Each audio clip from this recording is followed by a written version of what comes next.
Donc je précise des choses que je n'ai pas dites jusqu'à présent. Cet étage-là, en fait, ce fonctionnement-là et cet étage-là est commun à tous les êtres humains, et pas forcément les animaux. Et la spécificité qui concerne les êtres humains, c'est que dès la naissance, il existe un conditionnement qui se fait là. Rappelez-vous quand vous étiez dans le ventre de votre maman, vous vous rappelez, hein? Il n'y avait pas deux personnes, il y avait une unité. Et après la naissance, il a fallu attendre que nos cerveaux se mettent en place, se mettent à fonctionner correctement pour prendre conscience que nous ne sommes pas notre maman, que notre maman est en face de nous et que nous ne sommes pas notre mère. Et il a fallu aussi un petit peu de temps pour prendre conscience que la maman et le papa, ce n'est pas les mêmes personnes. Et de la même façon, il a fallu prendre conscience que la famille et ce qui est à l'extérieur de la famille n'est pas la même personne. Vous vous en souvenez pas, parce qu'en général, ça se fait quand on est très jeune. Mais cet apprentissage est une forme de conditionnement. Et chez l'être humain, il est basé sur le raisonnement binaire. Le raisonnement binaire, c'est moi et c'est l'autre.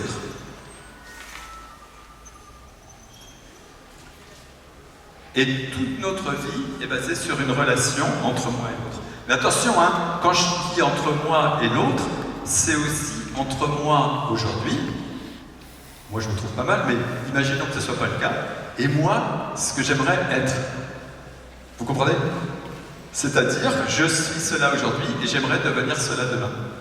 Et en fait, cette relation entre A et B va créer ce qu'on va appeler des actions, des interactions. Et ce sont ces actions, ces interactions qui vont générer des émotions perturbatrices. Ça vous parle de ce que je dis? Et juste comme ça, juste pour avoir une idée de ça, ce que je disais ce matin, c'est on peut comprendre ça. Par exemple, c'est comment votre prénom? Ouais. Bernadette. Bernadette. Si Bernadette, pour expliquer. Si Bernadette me regarde, c'est discret, il n'y a personne d'autre, on est tous les deux, Bernadette. Bernadette est en train de me regarder, et en fait, qu'est-ce qui se passe? Il y a une image de moi qui, à la vitesse de la lumière, va se plaquer sur sa rétine. Et ensuite, le long de son nerf optique, il y a des petites cellules qui remontent à son cerveau, et ensuite, c'est traité par ses neurones, et elle a une représentation.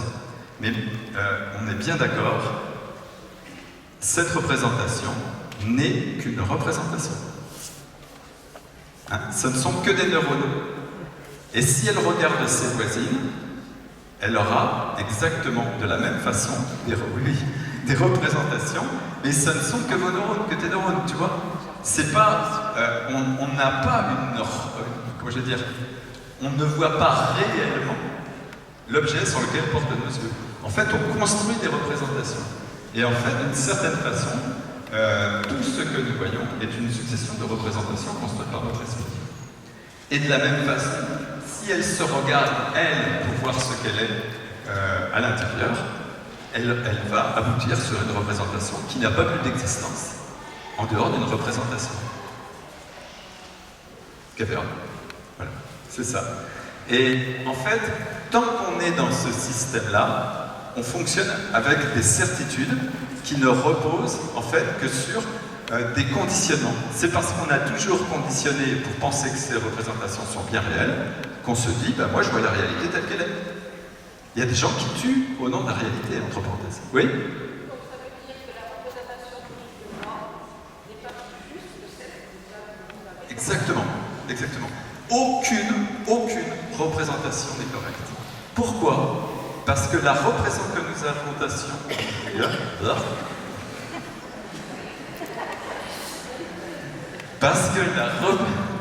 parce que les représentations que nous construisons ne sont que des représentations.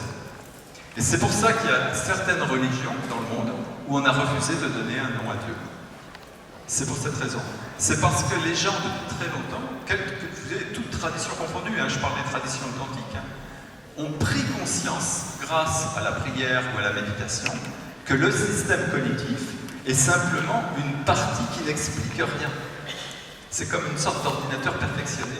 Mais que la réalisation de ce que l'on est nous-mêmes, au fond de nous-mêmes, implique un dépassement de cette partie.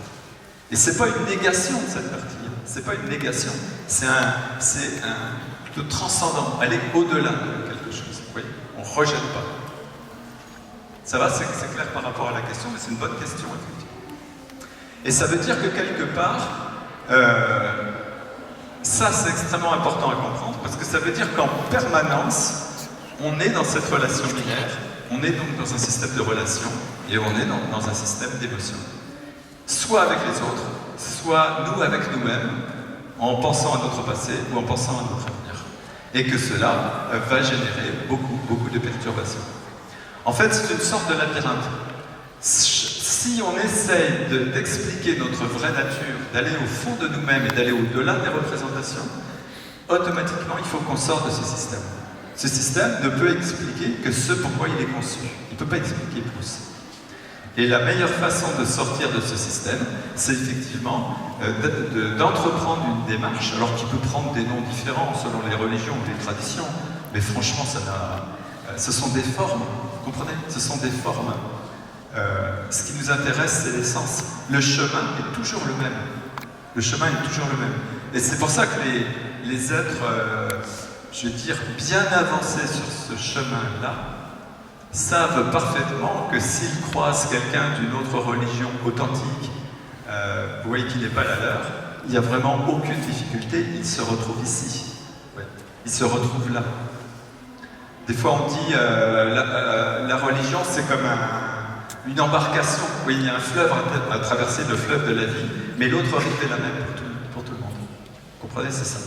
Alors, la difficulté, c'est parce que vous pourriez dire que j'ai nommé les 2 sommets du triangle, et vous pourriez dire que je n'ai pas nommé le 3e.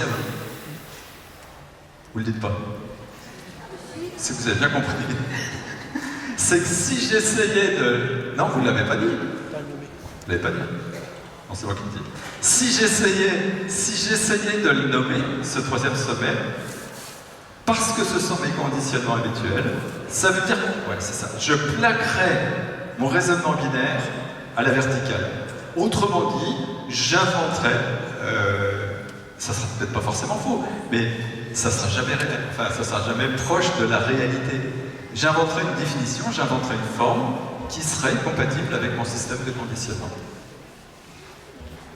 Donc, la seule façon que j'ai trouvée, à titre personnel, c'est effectivement d'explorer cela par la méditation. Et en fait, ce qui nous est proposé tout à l'heure, c'est de partager ensemble un espoir, des souhaits par rapport à la paix dans le monde, vous voyez, par rapport à la paix pour les êtres humains. Tous, hommes, femmes, couleur, pas couleur, on s'en fiche, la paix. Et c'est vrai que ils ont invité donc des représentants de différentes traditions authentiques. Et c'est vrai que, quelque part, soit la porte d'entrée, ça va être de les percevoir comme porteurs d'une tradition, catholique, bouddhiste, machin truc, etc.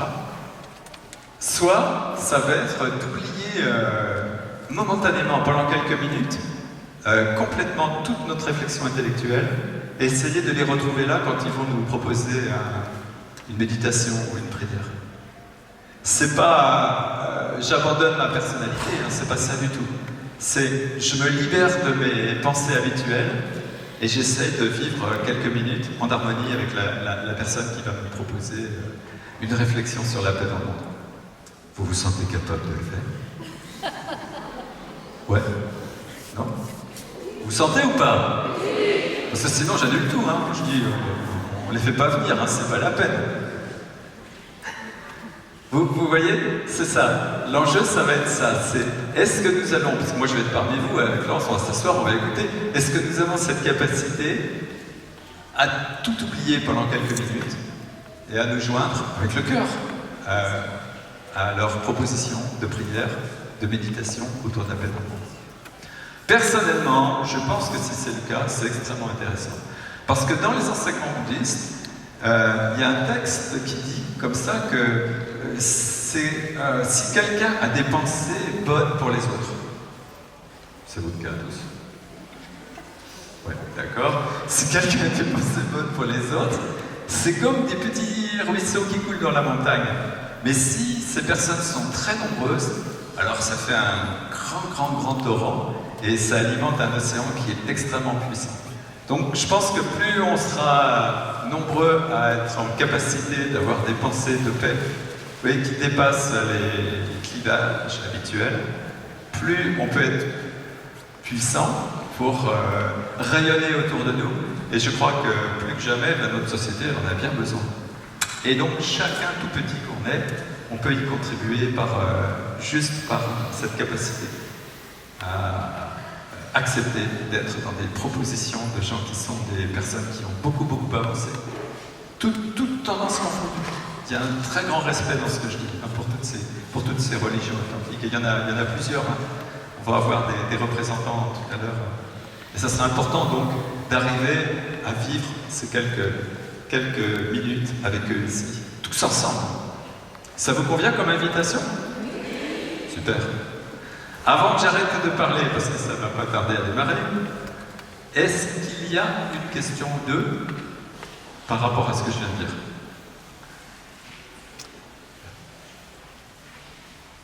Oui. Est-ce que tu parles de l'hologramme dans la représentation de ce que nous sommes pour rejoindre on parlait de quantique, parce qu'on en parle beaucoup. Oui. Dans vos deux missions. Ouais, alors.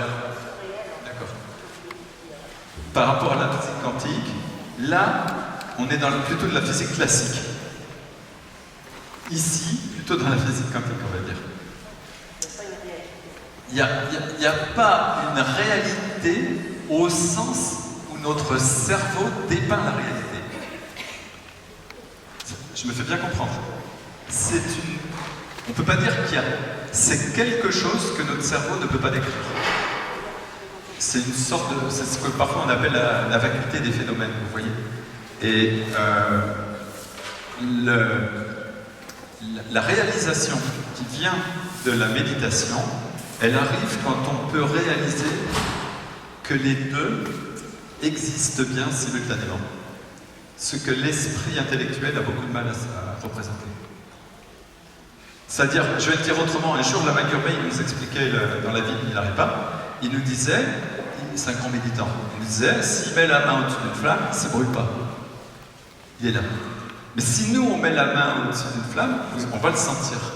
Mais en fait, quand je dis il est là, je veux dire que étant là, il est, attention, physique quantique, hein, s'il est là, simultanément, il est là, et là. C'est ça la physique quantique. Plus d'espace, plus de temps. Au-delà de nos conditionnements habituels. Et effectivement, le fait de passer de là à là nous libère de ces conditions. Mais ils existent bien quelque part dans le monde relatif. Je ne sais pas si ça répond à la question. Dernière question, on arrête là.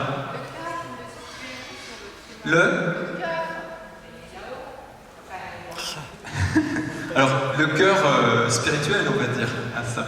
Ben, des fois, moi, j'utilise, je parle du cœur parce que les gens comprennent bien quand je dis on est dans son cœur, on laisse parler son cœur. Mais il n'est pas représenté véritablement. Mais moi, je sais que j'ai tendance à dire, bah, c'est le cœur qui parle.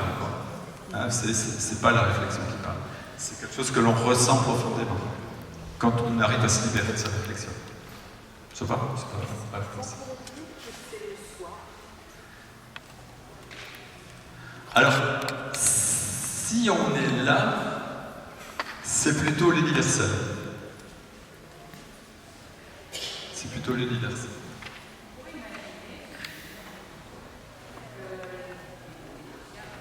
Ouais.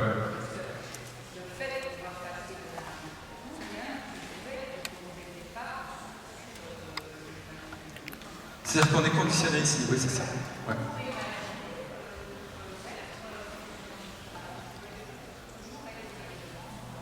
On peut tout imaginer. On peut tout imaginer. On peut tout imaginer. Mais on peut aussi imaginer qu'arrivant là, on se rend compte que nous sommes ces êtres, puisqu'il n'y a plus d'espace-temps. Donc l'ailleurs devient ici. Ce genre de réflexion imaginaire, c'est bien hein, qu'on l'ait fait, mais est propre à raisonnement, à ce qu'on appelle le raisonnement hypothético-déductif. Mais il est utile, hein, ce raisonnement. C'est celui qui nous permet d'avancer. Oui?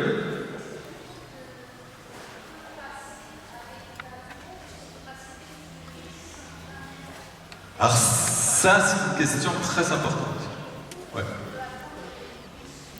Ouais. La plupart d'entre vous, certains, je sais parce que je reçois régulièrement des personnes que j'accompagne, certains ont vécu des expériences ici, sans pouvoir les expliquer, sans comprendre ce qui se passait, mais elles n'ont aucun caractère de stabilité parce que ce sont des expériences. Et l'apprentissage des techniques, mais à condition que ce soit dans une tradition authentique avec des techniques vraies. Hein, l'apprentissage des techniques a pour but de passer consciemment de là et là et de stabiliser les choses. Et dans le bouddhisme, on dit que c'est propre du Vajrayana, le bouddhisme tibétain. C'est-à-dire que c'est possible pour tous en une vie. En une vie. Et je disais ce matin aux personnes avec qui j'étais sous la tente, je rappelais une parole de Tai Situ Rinpoche, qui est un des 4 régents de l'école Kagyupa, c'est une école très puissante au Tibet. On se trouve dans cette école ici. Hein. Un jour, il faisait une conférence sous un chapiteau à Vajradhara. Moi, ça m'a beaucoup plu ce qu'il a dit, parce qu'il a dit, vous voyez, dans ce grand chapiteau, il y a plein de gens, et parmi nous, il y a des bodhisattvas, c'est-à-dire des êtres en cours de réalisation. Et ça, j'adore ça. Pourquoi? Parce que ça sort complètement des discours traditionnels, qui est de dire, si on est gentil, peut-être que dans nos vies à venir, on arrivera à faire quelque chose. Et ça, je trouve que c'est regrettable. S'il y a quelque chose à faire, c'est maintenant, c'est tout de suite. Maintenant.